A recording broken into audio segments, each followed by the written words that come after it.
Irmãos amados, nós vamos abrir então a palavra de Deus no livro de Atos dos Apóstolos, capítulo 26. Atos dos Apóstolos, capítulo 26.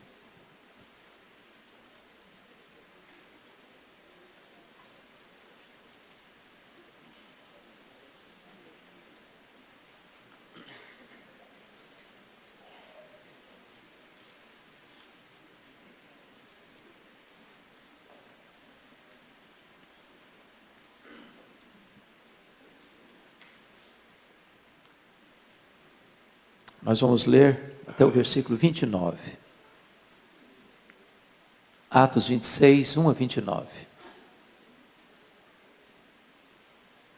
A seguir, Agripa, dirigindo-se a Paulo, disse: é permitido que uses da palavra em tua defesa.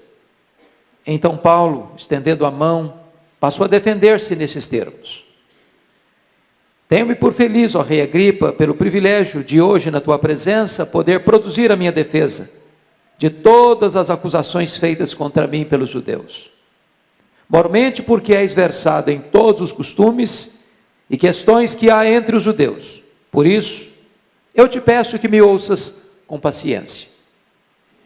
Quanto à minha vida, desde a mocidade, como decorreu desde o princípio entre o meu povo e em Jerusalém, todos os judeus a conhecem. Pois, na verdade, eu era conhecido deles desde o princípio, se assim o quiserem testemunhar, porque vivi fariseu conforme a seita mais severa da nossa religião. E agora estou sendo julgado por causa da esperança da promessa que por Deus foi feita a nossos pais, a qual as nossas 12 tribos, servindo a Deus fervorosamente de dia e de noite, almejam alcançar. É no tocante a essa esperança, ao rei, que eu sou acusado pelos judeus. Porque se julga incrível entre vós que Deus ressuscite os mortos? Porque se julga incrível entre vós que Deus ressuscite os mortos? Na verdade, a mim me parecia que muitas coisas devia eu praticar contra o nome de Jesus o Nazareno. E assim procedi em Jerusalém, havendo eu recebido a autorização dos principais sacerdotes, encerrei muitos dos santos nas prisões, e contra estes dava o meu voto quando os matavam. Muitas vezes os castiguei por todas as sinagogas, obrigando-os até a blasfemar, e demasiadamente enfurecido contra eles, mesmo por cidades estranhas, os perseguia. Com estes intuitos parti para Damasco, levando a autorização dos principais sacerdotes, e por eles comissionado. Ao meio-dia, ó rei, indo eu o caminho fora, vi uma luz do céu, mais resplandecente que o sol, que brilhou ao redor de mim e dos que iam comigo. E caindo todos nós por terra, ouvi uma voz que me falava em língua hebraica: Saulo, Saulo, por que me persegues? Dura coisa te é recalcitrares contra os aguilhões. Então eu perguntei: quem és tu, Senhor? Ao que o Senhor respondeu: eu sou Jesus a quem tu persegues. Mas levanta-te, firma-te sobre os teus pés, porque por isso te apareci, para te constituir ministro e testemunha, tanto das coisas em que me viste, como daquelas pelas quais te aparecerei ainda, livrando-te do povo e dos gentios, para os quais eu te envio, para lhes abrires os olhos e os converteres das trevas para a luz, e da potestade de Satanás para Deus, a fim de que recebam eles remissão de pecados, e herança entre os que são santificados pela fé em mim. Pelo que, ó rei Agripa, não fui desobediente à visão celestial, mas anunciei primeiramente aos de Damasco e em Jerusalém por toda a região da Judeia, e aos gentios que se arrependessem e se convertessem a Deus, praticando obras dignas de arrependimento. Por causa disto, alguns judeus me prenderam, estando eu no templo, e tentaram matar-me. Mas alcançando o socorro de Deus, permaneço até o dia de hoje, dando testemunho, tanto a pequenos como a grandes, nada dizendo, senão que os profetas e Moisés disseram haver de acontecer. Isto é, que o Cristo devia padecer, sendo o primeiro da ressurreição dos mortos, anunciaria a luz ao povo e aos gentios. Dizendo ele essas palavras em sua defesa, Festo o interrompeu em alta voz: estás louco, Paulo? As muitas letras te fazem delirar. Paulo, porém, respondeu: não estou louco, ó excelentíssimo Festo. Pelo contrário, digo palavras de verdade e de bom senso. Porque tudo isso é do conhecimento do rei, a quem me dirijo com franqueza, pois estou persuadido de que nenhuma dessas coisas lhe é oculta, porquanto nada se passou em algum lugar escondido. Acreditas, ó rei Agripa, nos profetas? Bem sei que acreditas. Então Agripa se dirigiu a Paulo e disse: por pouco me persuades a me fazer cristão. Paulo respondeu: assim Deus permitisse que, por pouco ou por muito, não apenas tu, ó rei, porém todos quantos hoje me ouvem se tornassem tais quais eu sou, exceto estas cadeias. Você pode repetir o verso 28 comigo? Então Agripa se dirigiu a Paulo e disse: por pouco me persuades a me fazer cristão.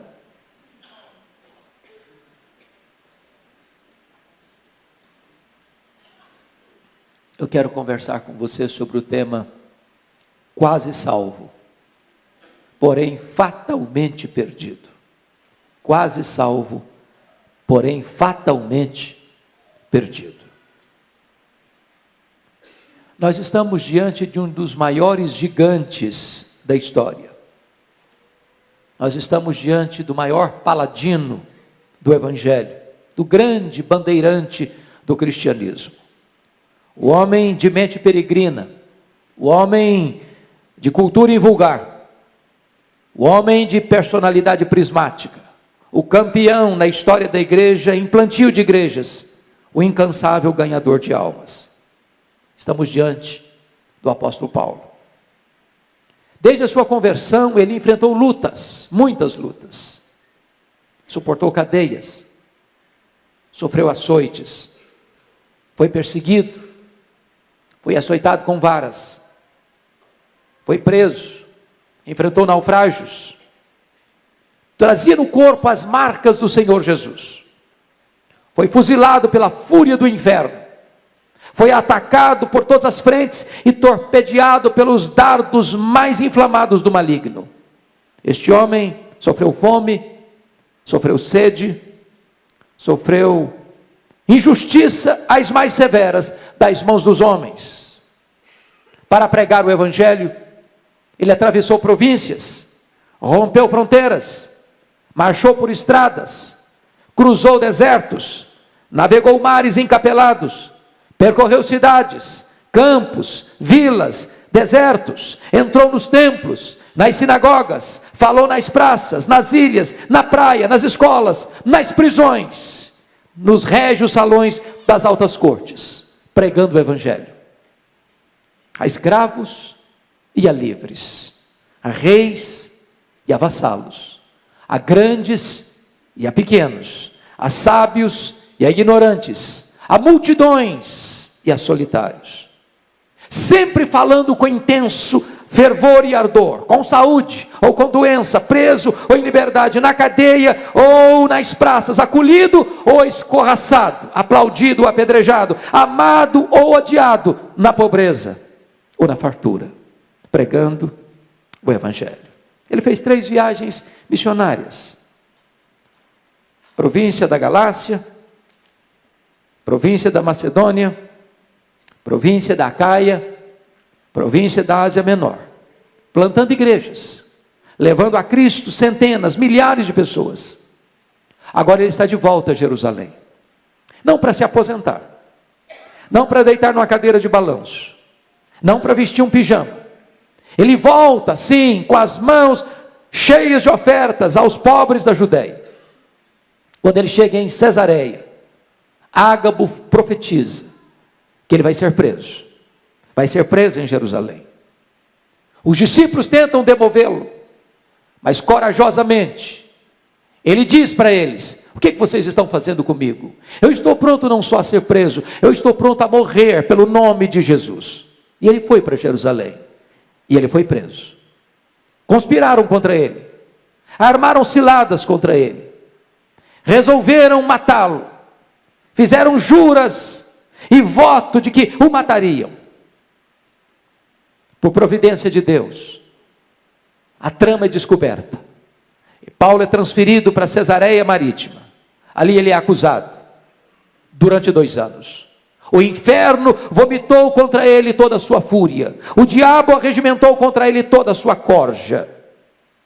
E diante da frouxidão de Festo, prestes a entregá-lo nas mãos do Sinédrio, que armava uma orquestração contra ele para matá-lo, diz a Bíblia que Paulo decide, como cidadão romano, que quer ser julgado diante de César. E é nesse momento então, que lá em Cesareia, Festo recebe a visita do rei Agripa, acompanhado de Berenice, sua mulher. E diz a Bíblia que é nesse ínterim, dessa visita, que Paulo é chamado para dar o seu testemunho diante do rei Agripa. Uma reunião de pompa, de luxo, para Paulo fazer a sua defesa. E talvez com um brilhantismo raro, num dos mais eloquentes discursos da história da igreja, Paulo abre o seu coração, narra o que Jesus Cristo fez na sua vida. Ele mostra com total clareza, com diáfana eloquência, o que Cristo fez na sua vida. Como ele era um monstro, como ele era um homem carrasco, como ele era um bárbaro, como ele era um perseguidor, assolador, exterminador. Uma fera selvagem. E com fúria caminhava para Damasco, com o propósito de prender os cristãos e encerrá-los em cadeias. Mas de repente, naquela estrada, por volta do meio-dia, um fato acontece. Uma luz mais forte do que o sol incidiu-se sobre ele e derrubou ao chão. E então ele escuta uma voz que bradava desde os céus em voz hebraica: Saulo, Saulo, por que me persegues? Dura coisa te é recalcitrares contra os aguilhões. Este homem selvagem, este homem sanguinário está caído, está prostrado, está vencido, já convertido pelo poder do Espírito Santo de Deus. E ele então pergunta, agora com senso de submissão: quem és tu, Senhor? E Jesus responde para ele: eu sou Jesus, a quem tu persegues. Levanta-te, porque te enviarei para longe aos gentios. Enquanto Paulo narra este fato glorioso da sua conversão, Festo interrompe em alta voz: estás louco, Paulo? As muitas letras te fazem delirar. E Paulo responde: eu não estou louco, excelentíssimo Festo, ao contrário, falo palavras de verdade e bom senso, porque o que eu estou comentando aqui não passou aí escondido em algum canto, isto é fato notório e testemunhado por todos. E Paulo deixa Festo de lado, dirige-se ao rei Agripa e pergunta para ele, encurralando-o nas cercas da sua consciência: acreditas, ó rei Agripa, nos profetas? Sem que o rei tivesse fôlego para pensar, ele diz: bem sei que acreditas. Bem sei que acreditas. Então o rei Agripa, tentando tergiversar, tentando buscar um atalho da conveniência, tentando não levar a sério esta verdade que o confrontava, tentando driblar a sua própria consciência, responde para Paulo: por pouco me persuades a fazer um cristão. Por pouco me persuades a me tornar um cristão. E aqui está o grande perigo. Pouco, quase. Daqui eu tiro o meu tema: quase salvo, porém fatalmente perdido. Há muitas coisas, meus irmãos, na nossa vida, das quais se pode dizer que quando estão quase feitas, não estão feitas de modo nenhum. Um viajante que chega quase no horário no aeroporto para pegar o seu voo, perdeu o seu voo. Um estudante que se prepara e quase passou no vestibular, foi reprovado. Um general que quase ganhou uma batalha, perdeu-a. Um boxeador que quase ganhou a luta, perdeu-a. Quase é a confissão da derrota, com a esperança da vitória conservada até o fim. Quando se trata das coisas ordinárias da vida, esse quase pode ser reparado. O viajante pode pegar o próximo voo. O estudante pode passar no próximo vestibular. O general pode ganhar a próxima batalha. O boxeador pode vencer a próxima luta.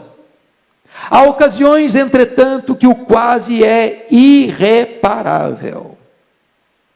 Nas questões da vida ou da morte, não há quase, só há duas categorias: os que ficam vivos e os que morrem.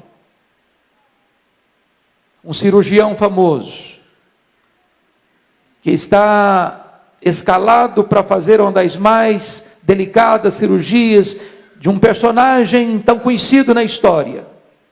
A imprensa divulga que a cirurgia vai acontecer no dia tal, no horário tal, no hospital tal. E no outro dia estampa-se nos jornais: a cirurgia foi quase bem sucedida. O paciente morreu. No dia 31 de dezembro de 1989, o barco Batomush, na Baía da Guanabara, estava cheio de gente, alguns atores, atrizes, pessoas da sociedade, para assistir o grande espetáculo dos fogos multicoloridos da virada de ano, naquele lugar tão conhecido no Brasil e no mundo. Mas eis que aquele barco começa a naufragar. O desespero, o pânico toma conta de todos. Barcos salva-vidas foram chamados para prestar socorro. Entretanto, muitas daquelas pessoas que estavam ali pereceram. Os barcos salva-vidas chegaram quase na hora, mas chegaram tarde demais. 17 de junho de 2007, voo 3054 da TAM, sai de Porto Alegre, com destino a Congonhas. Era uma tarde chuvosa, e havia dentro daquele avião 181 passageiros. Havia dentro daquele avião 6 tripulantes. O destino deles era Congonhas, era São Paulo. O avião chega a aterrissar. As rodas tocam o solo. Mas aquele avião não para. Celeremente avança, para daqui a pouco vir uma bola de fogo e aí matar as 12 pessoas no solo. 199 mortos. Pessoas que estavam humanamente seguras e salvas. Apenas quase salvas, porém totalmente mortas.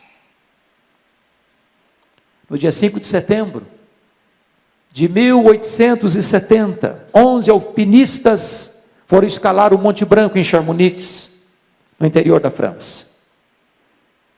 A noite trevosa se aproxima e ao mesmo tempo uma grande nevasca. E aqueles alpinistas perturbados, transidos de frio, enregelados, não conseguiram tomar o caminho de volta para casa. Nesse desespero, eles caem numa fenda de gelo e perecem um após o outro. Dias depois, o corpo de bombeiro, procurando aqueles alpinistas perdidos naquela montanha gelada, descobriram seus corpos congelados. Descobriram mais. Se eles tivessem dado 5 passos para frente, eles teriam encontrado inevitavelmente o caminho de volta para casa. Tão perto da vida e morrerem. Tão perto da salvação e perecerem. Quase salvos, porém fatalmente perdidos.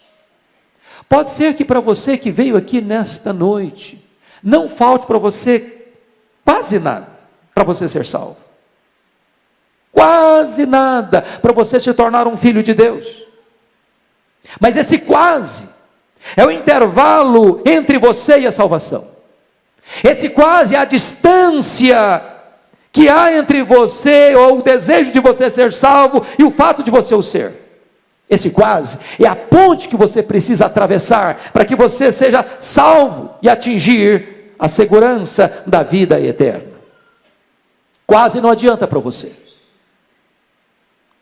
A Bíblia diz que Agripa entra para este triste rol daqueles que foram quase salvos, porém ficou totalmente perdido. Parece-nos que Agripa botou o pé na sepultura, sem saber qual era o destino da sua alma. Chegou na porta do céu, mas foi lançado ali para o abismo do inferno. Sabem por quê? Porque ele ficou no quase. E deixou para amanhã a mais importante decisão da sua vida. Quero dizer para você nesta noite que este é o erro fatal. Este é o erro fatal. É uma armadilha do inferno para a sua alma. É o pecado para o qual não tem perdão. É resistir o Espírito Santo até o fim. É continuar dizendo para Deus, com todas as evidências, quase, por pouco. Por pouco. E eu estou convencido desse fato. É muito provável que dentro desse auditório, nenhuma pessoa que entrou aqui tenha dúvidas de que a salvação somente em Jesus. Eu acredito que nenhuma pessoa que entrou aqui hoje duvide disso, descreia disso. A pergunta é: você ficará apenas nessa informação? Você se contentará apenas em conhecer essas verdades? Você pensa que este alicerce é suficientemente seguro para manter você de pé diante do tribunal de Deus? Agripa ficou no quase. E aqui está o seu maior risco e maior perigo. Conta-se, e é uma lenda, obviamente, que houve uma assembleia no inferno. Uma assembleia no inferno. Os demônios estavam muito apavorados, porque pessoas estavam sendo convertidas e sendo tiradas da potestade de Satanás para Deus, do império das trevas para o reino da luz. E eles se reuniram então para traçar um projeto, um plano para tentar dificultar estas conversões. E então, muitas propostas foram levantadas naquela assembleia. Levantou o Senhor e disse o seguinte: vamos dizer para as pessoas que a Bíblia não é verdade. Quando um pregador se levantar para pregar a Bíblia, vamos dizer que esse livro tem erros, que tem contradições, que papel aceita tudo, que a Bíblia não é a palavra de Deus, e então essas pessoas não terão autoridade para pregar. Levantou-se outro mais experiente e disse: não, essa tese não é funcional, ela não é verdadeira, porque sempre que essa palavra foi pregada e pessoas crerem, elas serão salvas.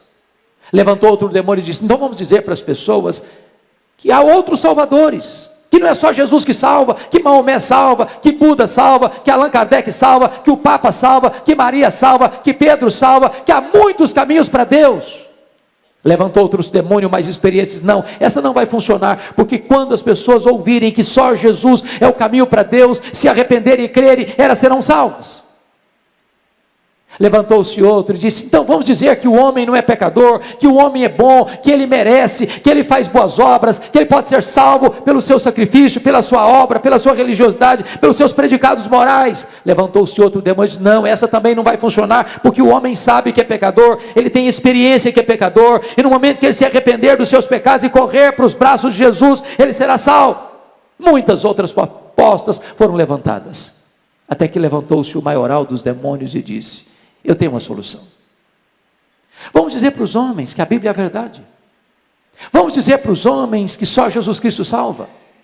Vamos dizer para os homens que o homem é pecador e ele precisa se arrepender. Vamos dizer só mais uma coisinha para eles. Agora não.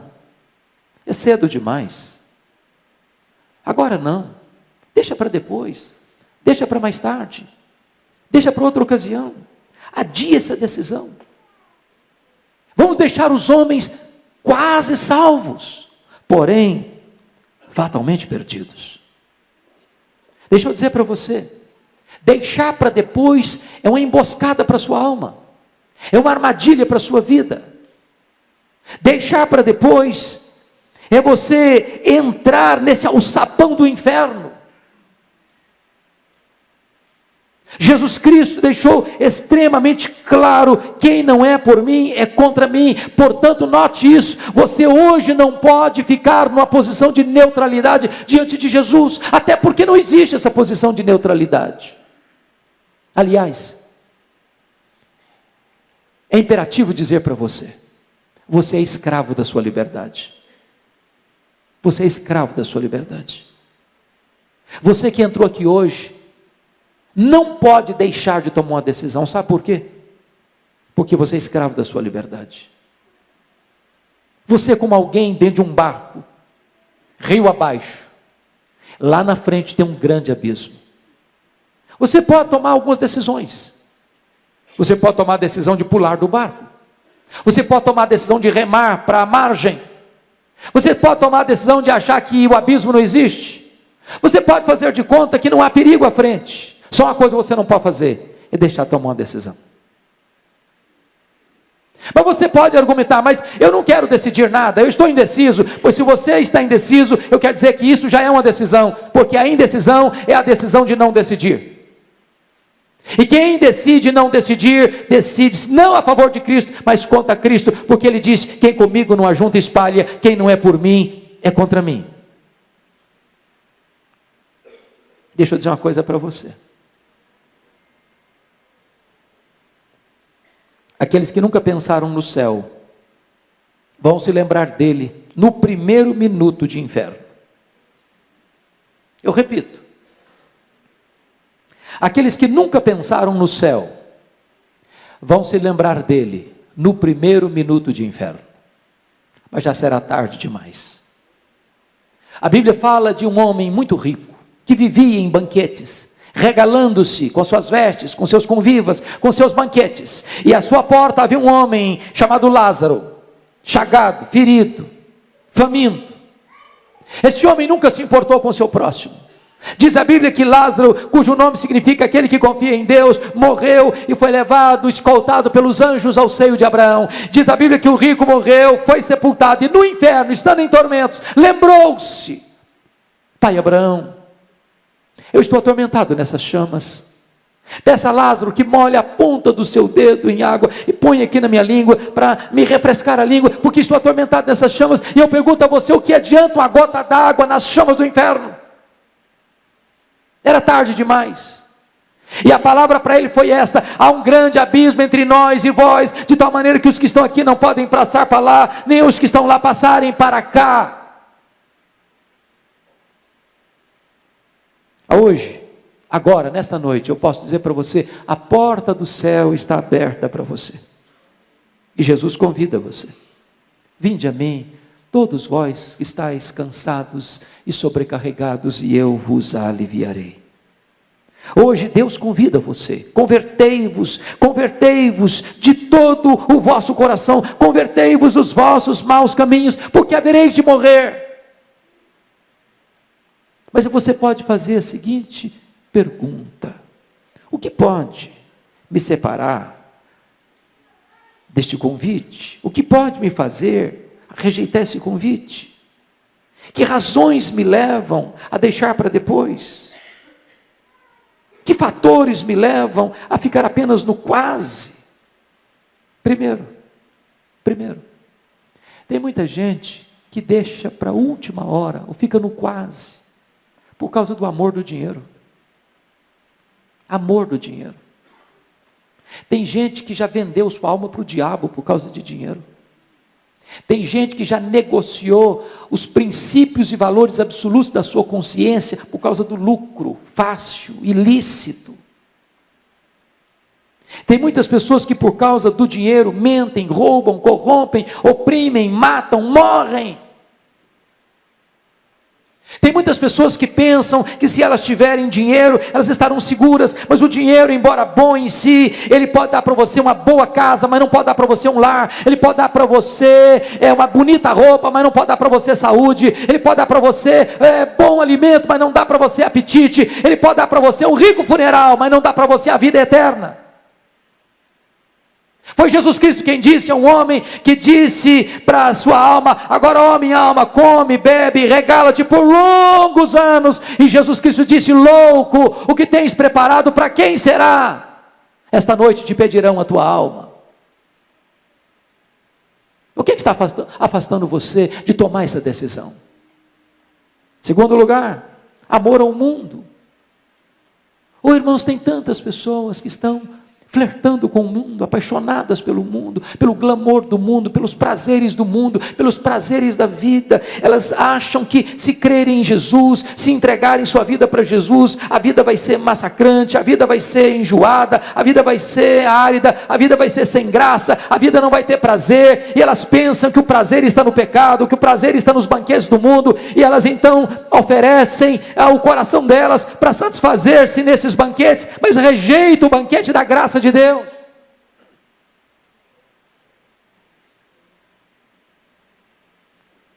Tem gente que é como o corvo que Noé soltou depois do dilúvio. Quando aquele corvo saiu da arca e viu lama e viu sujeira, ele não quis voltar para a arca, ele ficou lá.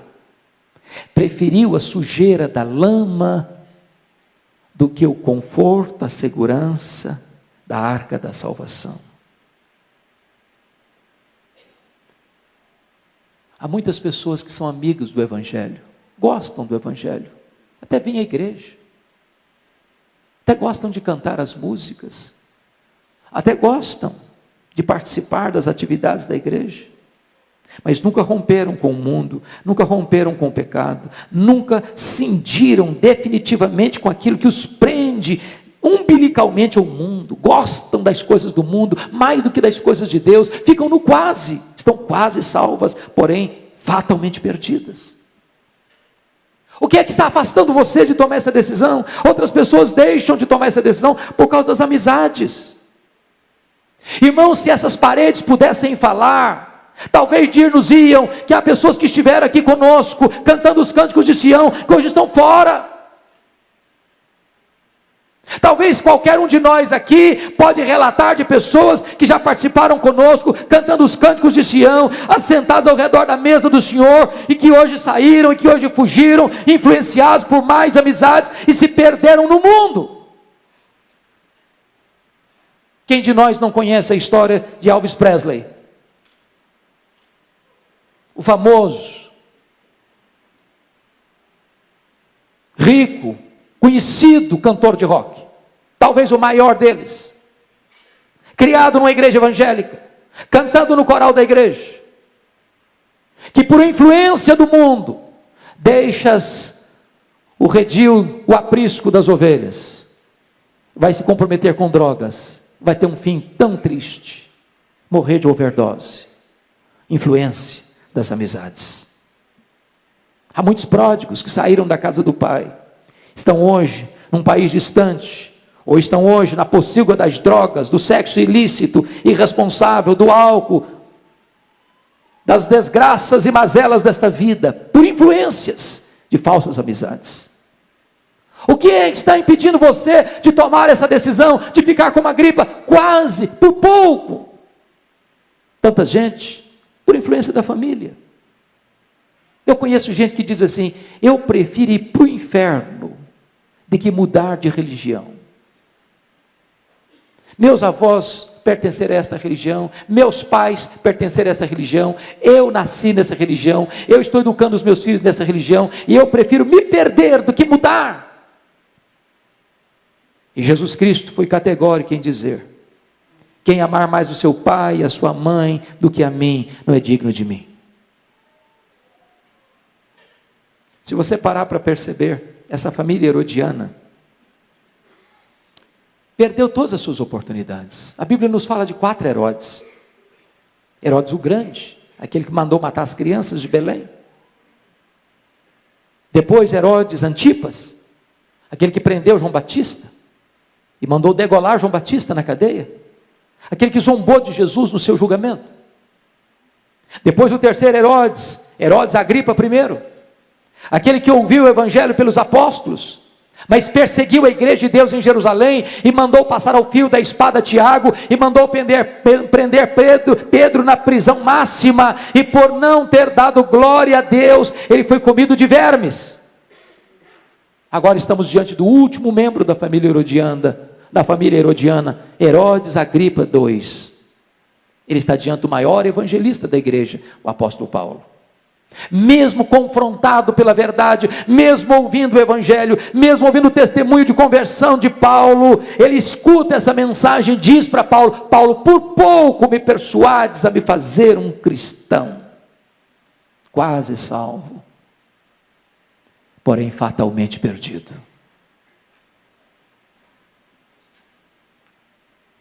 Eu quero dizer para você nesta noite que hoje é o dia da sua salvação. Hoje Jesus está aqui. Hoje você está diante de uma decisão inevitável, urgente. Talvez como aqueles 2 ladrões que estavam crucificados diante de Jesus. Ambos devedores, ambos perdidos, ambos condenados. Você e eu não somos melhores do que aqueles homens. Somos pecadores, carecemos da graça de Deus. Um deles aproveitou sua última oportunidade, temeu a Deus, reconheceu o seu pecado e, arrependido, buscou a Jesus e foi salvo. O outro rejeitou sua última oportunidade, na última hora, estava perto de Cristo, mas pereceu. Orou, mas perdeu-se, quis ser salvo do seu jeito e foi para o inferno. E você? O que você vai fazer? Que decisão você vai tomar? Ficar no quase? Eu quero terminar contando para você uma história que me marcou muito. De um homem que foi contratado para cuidar de uma ponte. Sua única função era cuidar daquela ponte, porque era estratégica, num lugar perigoso, onde passava todos os dias o trem lotado de passageiros, de manhã e à tarde. Um certo dia, aquele homem, descuidadamente, deixou o seu posto de trabalho e foi jogar baralho com seus amigos. E, envolvido no jogo, não percebeu que se formava uma grande tempestade no horizonte. Descuidado da sua atividade, da sua responsabilidade, continuou no jogo enquanto caía uma chuva torrencial. As enxurradas desciam das encostas, engrossavam as águas dos córregos que desaguavam no rio. Por sobre ele estava aquela ponte. E a enchente foi se avolumando, o rio foi ganhando volume, e de repente as águas violentas, furiosas, arrancaram aquele pontilhão. E o homem intertido no jogo. De repente, sem nenhum aviso, de perigo, de tragédia, o trem aponta na curva, a toda velocidade. Daqui a pouquinho, um barulho, um acidente, uma catástrofe, ferro retorcido, centenas de pessoas mortas, feridas, ensanguentadas. E aquele homem saiu da jogatina, e ao ver a tragédia, sabendo que ele era o único responsável por aquela tragédia, desesperado, saiu gritando, com lágrimas nos olhos: ah, se eu tivesse ouvido, ah, se eu tivesse ouvido, ah, se eu tivesse ouvido, ah, se eu tivesse ouvido. Era tarde demais, tarde demais, tarde demais. Se você deixar para depois, se você ficar apenas no quase, pode ser que amanhã seja tarde demais para você. Pode ser que amanhã você vai estar perante o tribunal reto e justo de Deus, sem estar com vestes alvas, sem estar lavado no sangue do Cordeiro, sem estar plenamente arrependido, sem estar plenamente perdoado, e você vai chorar e gritar: ah, se eu tivesse ouvido, ah, se eu tivesse ouvido, ah, se eu tivesse ouvido. Mas então será tarde demais, eternamente tarde demais, quase salvo, porém fatalmente perdido. O que você vai fazer com o destino da sua alma? Curva sua fronte, por favor. Vamos orar.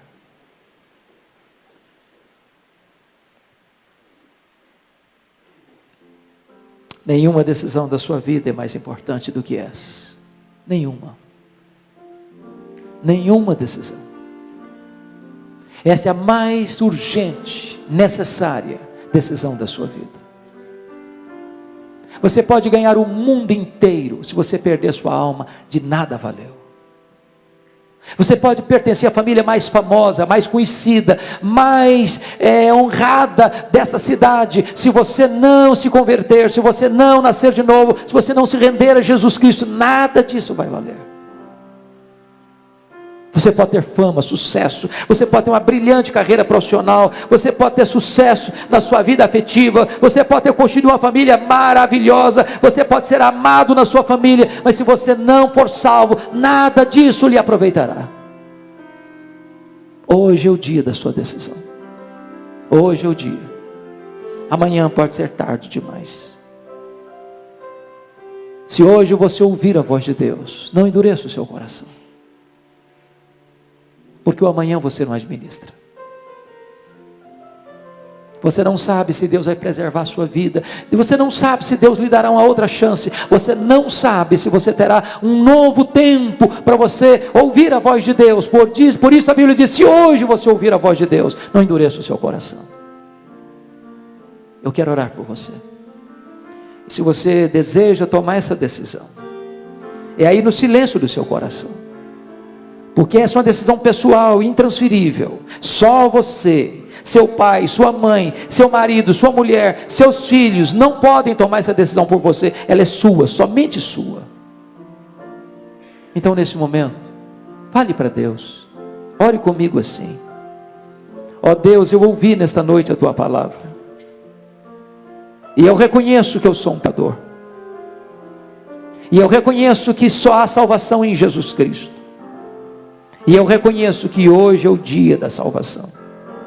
Eu não quero ficar como a Agripa, dizendo quase, quase, quase. Hoje, Senhor, hoje eu quero tomar a minha decisão.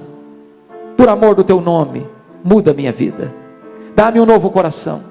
Dá-me o arrependimento verdadeiro, genuíno. Dá-me a fé salvadora. Muda a minha vida, transforma o meu coração. Liberta-me dos meus pecados. Hoje, meu Deus, eu quero te pertencer, ser o teu filho, ser tua ovelha, fazer parte da tua família, ter o meu nome no livro da vida e ter em mim o selo do Espírito Santo. Eu quero fazer parte da tua igreja. Eu quero estar na tua presença para reinar contigo para sempre e sempre e sempre. Ajuda-me, Senhor.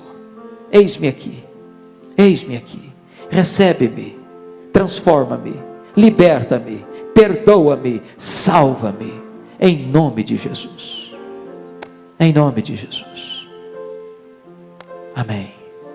Enquanto a igreja está orando em seu favor, eu gostaria de saber se alguém fez esta oração comigo com sinceridade, que levantasse uma das suas mãos. Eu quero dar graças a Deus pela sua vida. Alguém na galeria?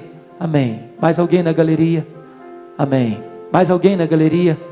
Amém. Aqui embaixo, alguém? Amém. Mais alguém? Mais alguém? Amém. Amém. Amém. Mais alguém? Mais alguém? Nós vamos orar, dar graças a Deus pela sua vida. Onde você está? Fique em pé. Eu quero orar por você neste momento.